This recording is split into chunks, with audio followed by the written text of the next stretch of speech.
Please don't forget to subscribe Mufti Muhammad Online for more Islamic بسم اللہ videos. الرحمن الرحیم۔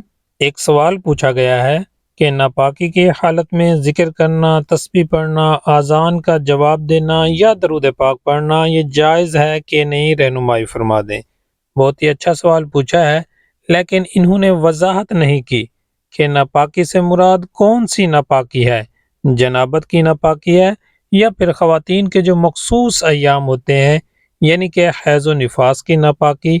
بہرحال میں دونوں چیزیں کلیئر کر دیتا ہوں، لیکن اس میں پہلے ایک چیز سمجھ لیجئے کہ جب آپ کے اوپر غسل فرض ہوا ہے تو بغیر شرعی عذر کے غسل میں تاخیر کرنا یہ درست نہیں ہے۔ یعنی ایک تو یہ ہے کہ شرعی عذر ہے، جس طرح کے خواتین کے مخصوص ایام ہوتے ہیں وہ ان میں غسل بھی کریں تو بھی پاک نہیں ہو سکتی جب تک ان کے ایام مکمل نہ ہو، حیض و نفاس آنا بند نہ ہو جائے۔ لیکن مردوں کے لیے کیونکہ یہ معاملہ نہیں ہوتا، اگر احتلام ہوا ہے یا بیوی کے ساتھ ازواجی تعلقات قائم ہوئے ہیں تو چاہیے کہ جتنی جلدی ہو سکے غسل کر کے طہارت حاصل کر لے۔ اس طرح بغیر شرعی عذر کے غسل میں تاخیر نہیں کرنی چاہیے۔ اب رہا یہ مسئلہ کہ ناپاکی کی حالت میں ذکر کرنا، تسبیح پڑھنا اور اس طرح اذان کا جواب دینا، درود پاک پڑھنا، تو یہ جنبی شخص کے لیے بھی پڑھنا شرعاً بالکل جائز ہے۔ یعنی اگر غسل آپ کے اوپر فرض ہے اور آپ ذکر کر رہے ہیں، تسبیحات پڑھ رہے ہیں، یعنی سبحان اللہ، الحمدللہ، اللہ اکبر، یا اذان کا جواب دے دیا یا پھر اسی طرح درود پاک پڑھنا چاہتے ہیں تو شرعاً بالکل جائز ہے، حرام نہیں ہے، پڑھ سکتے ہیں۔ لیکن افضل اور بہتر یہ ہے کہ طہارت حاصل کرنے کے بعد ہی پڑھیں، لیکن اگر کوئی پڑھتا ہے تو پڑھنا بالکل جائز ہے۔